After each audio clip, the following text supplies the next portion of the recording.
Recently न्यूजमध्ये मी बघितलं होतं की एक फेमस सिंगर आहे सिद्धू मुसेवाला, त्यांच्या आई ॲट द एज ऑफ 50+ आहेत, त्यांना मुलगा झालेला आहे. तर हे शक्य आहे का आणि ते कसं झालं?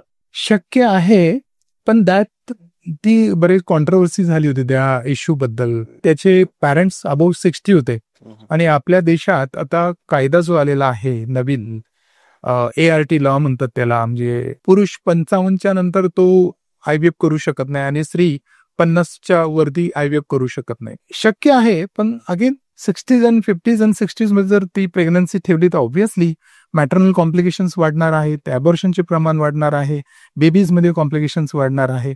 आता त्या केसमध्ये त्यांनी मे बी डोनेशन घेतलं, एक डोनर्स वापरून तिची स्त्री बीजे घेऊन दुसऱ्या स्त्रीची बीजे घेऊन ती प्रेग्नन्सी केली असेल. हा कायदा जो आलेला आहे तो सायंटिफिक बेसिसवर आलेला आहे की ह्या एज नंतर ही करायचं नाहीये, तर ते अकॉर्डिंग टू लॉ केलं पाहिजे.